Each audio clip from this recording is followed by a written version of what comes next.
Welcome to MACJ MIC'dup, your one step podcast for health, finance, and much more.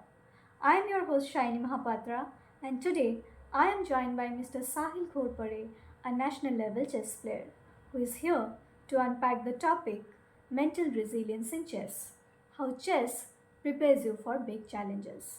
So grab your headphones, settle in, and let's gear up for the conversation. So, very warm welcome to our podcast. Thank you for having me here today. So, Sahil, let's start from the very beginning. So, how did you get into chess? So I was introduced to the game at a very young age. I think I was about 5 or 6 years old. Okay. So my family and I were traveling to some place by train, and it was an overnight journey. And when the train was at a halt at some of at I don't remember which station.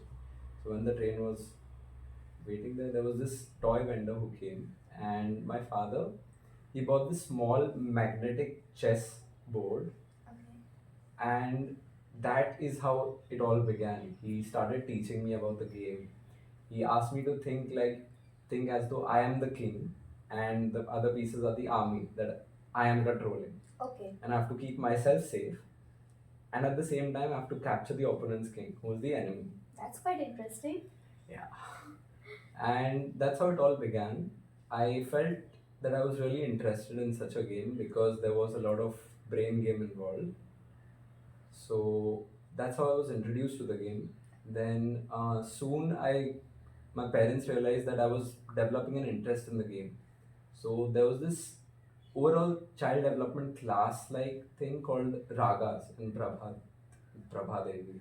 Okay. So my parents put me there.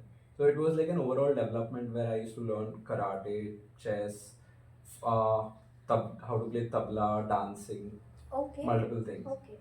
So I started learning chess professionally out there, and the coach saw something in me, and he approached my parents, Okay. and he asked me to play any random tournament, just go for a tournament and see how it feels.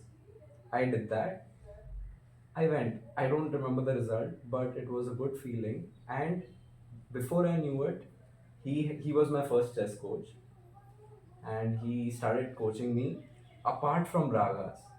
Okay. So when I was 5 or 6 years old itself, he used to come. He used to travel all the way from Khargar to Worli, my place, early in the morning.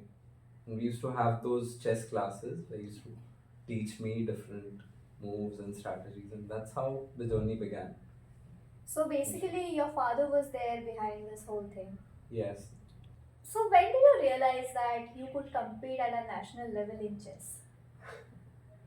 So it might come out as a little arrogant, but I never did.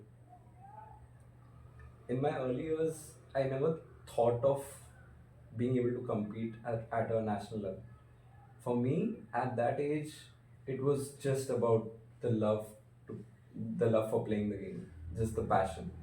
And playing the game, the strategies, the thinking, the thrill, it was fun. And so was winning. And I just kept on practicing, going for tournaments, doing it again and again. And the nationals just happened eventually. I never had to prepare for it separately, and I never aimed for it as such. It was just mainly passion and practice. How has chess helped to evolve as a person? It has taught me many important things in life, starting from the importance of patience. It is a very important virtue, and then also how essential it is to be consistent and disciplined if you want to achieve something which is not possible otherwise. So the importance of patience, consistency, and discipline. Then also how important it is to be calm under high pressure situations. And chess has also helped me a lot in making analytical decisions in life and thinking on my feet. The way I think on my feet right now, major credit for chess and my experience throughout the years. So, a game you have started playing out of passion and the game which you have played out of love has taught you many important things in life. Absolutely. The most important things in life, rather. Yes, totally agree. So, how do you handle the pressure and stress during the long games? So, firstly, it's actually a very funny thing. My my first chess coach, he only told me I just have to sit and warm the chair. Oh, I just have to sit, force myself and sit. And that's how I just kept on practicing sitting, focusing on the game whenever I was playing. And obviously, there were times when I felt like getting up and just, okay, I'm done. It's a human tendency. I mean, who's going to yeah, sit of for course, so yeah. long in this one place, right? But just forcing myself to do it, and eventually I built that stamina to sit there. And the so each of the games in classical was, it used to go on for a lot of time. And because of each game's duration being a lot, the tournaments also used to be, some of the tournaments, the national levels and states, they used to be spread across a span of 8 to 9 days. Okay. So during the games, it is just me sitting there and forcing myself to sit there, practicing to sit there for long durations. And throughout the tournaments, the pressure that I dealt with was, my family helped me a lot to deal with that sort of pressure. They That's a were lot of always there. support. All of my tournaments, I think 99.9% of the tournaments, my mother or my father were always there. And I have a younger brother who is, I used to go for tournaments with my mother even when Shaurya, his name is Shaurya, he was very small. So she used to just be there and they always supported me. So either my family has been a constant source of support, and they are the reason why that pressure did not really get to me. That And helps it a did lot not, actually. yes, and it did not affect affect my games and performance, what actually mattered. So for me, it was these two things that helped me a lot in dealing with the pressure and stress in the process. The help which is really needed, you have got that. So, what are your thoughts on the challenges that someone might face who is, trying to step up from a national to an international level? That is a major upgrade in the game level, I would say.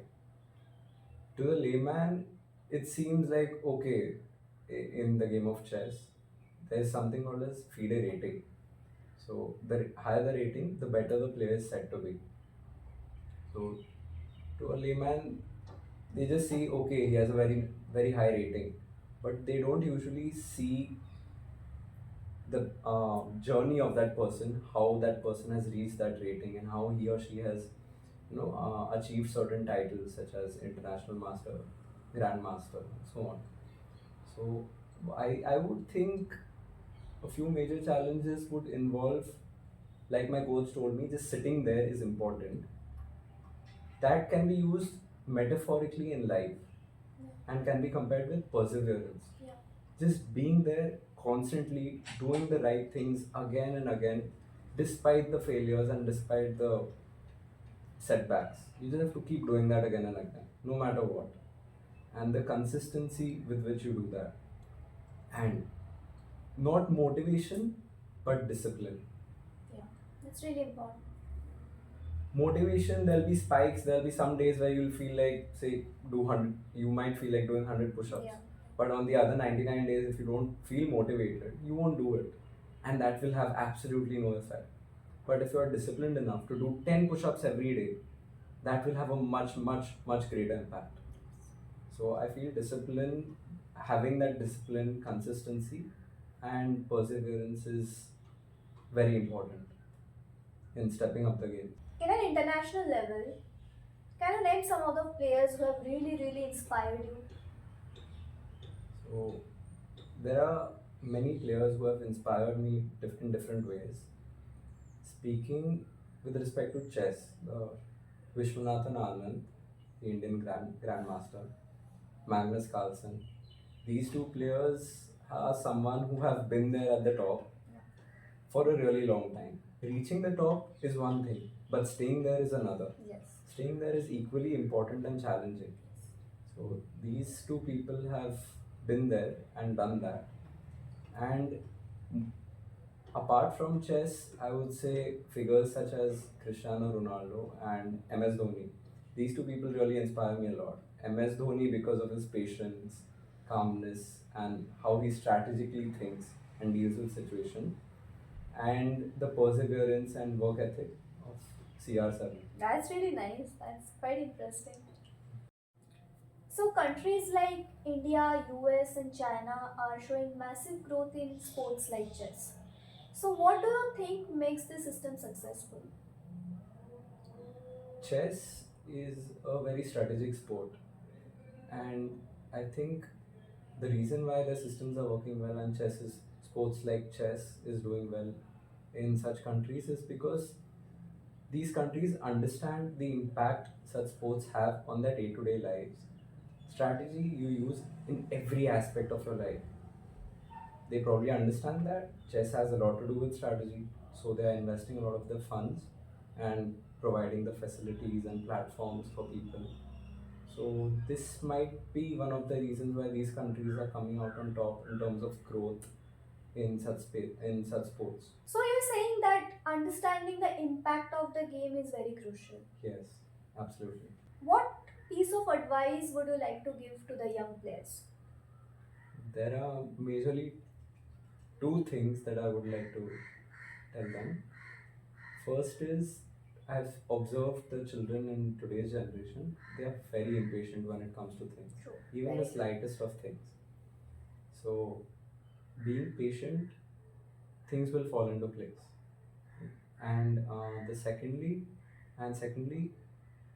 I would suggest them to put things in proper perspective. A loss or a setback does not define you. It is just pushing you towards winning better things in life. And I've often observed, and I myself have experienced firsthand, certain setbacks have made me feel like it's the end of the book, end of the world. But it's not. You just have to sit there, warm the seat, and keep things in proper perspective, be patient, and the results will follow as long as you do the right thing, time and again. So, thank you so much again. We are glad to have you in our podcast. Thank you for calling me here today. Thanks.